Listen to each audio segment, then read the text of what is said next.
and welcome back. We were studying marginal costing and break even analysis.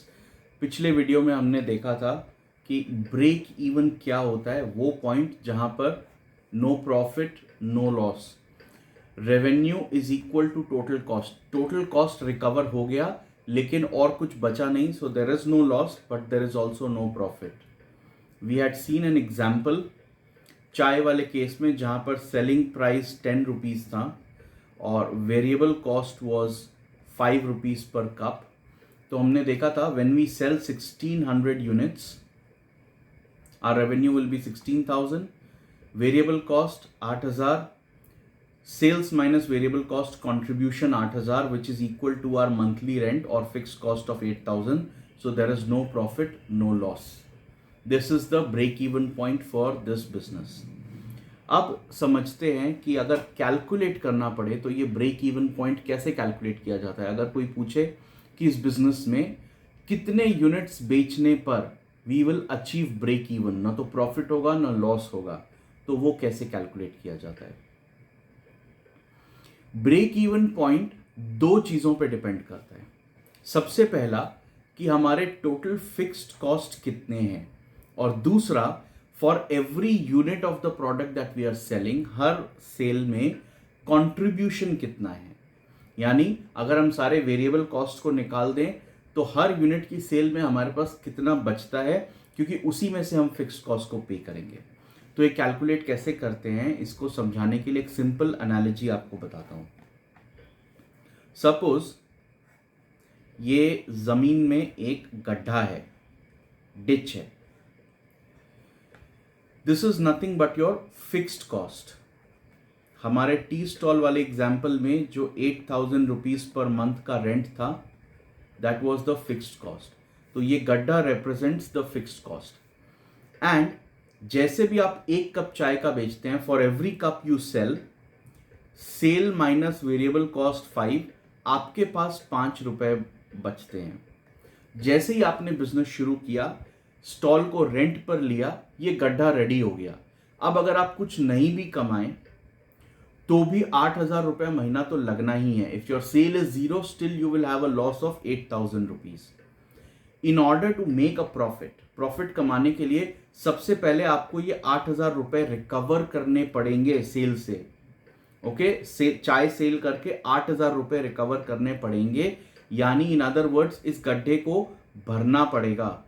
उसके बाद अगर आप और सेल करते हैं तो जो भी आपकी सेल होगी उसमें हर सेल पे जो कंट्रीब्यूशन होगा उतने से आपका प्रॉफिट बढ़ने लगेगा.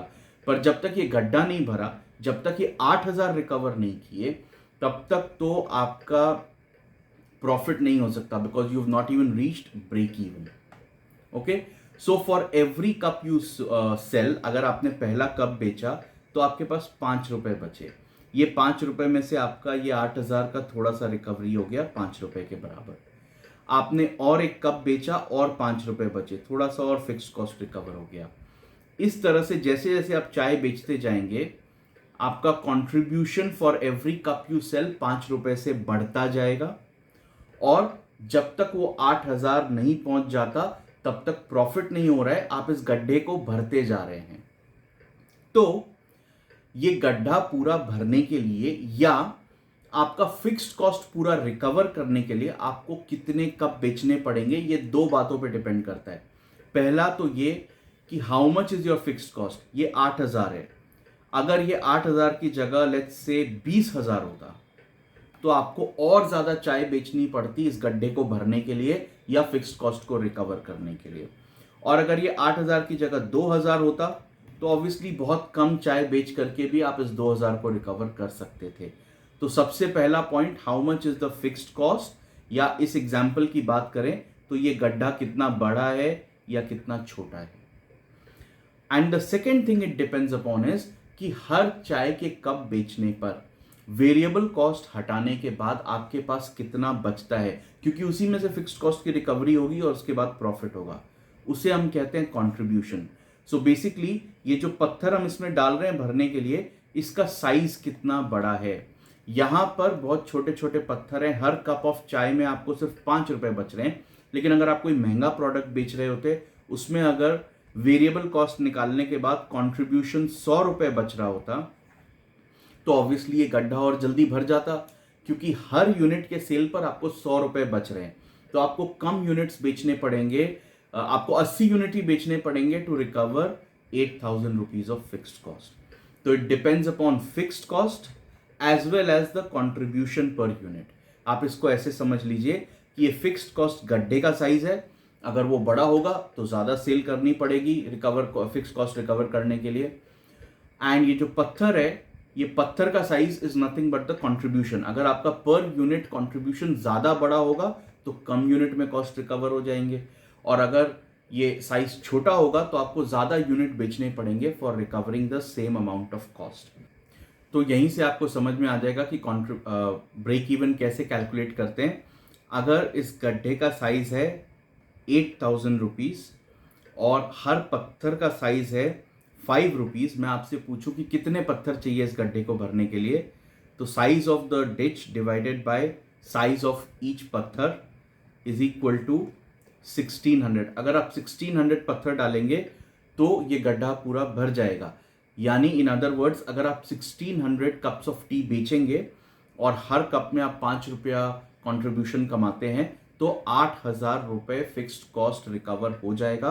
At this point you will not have a profit, you will not have a loss. So it's fairly simple. That is how break-even point or this point is calculated.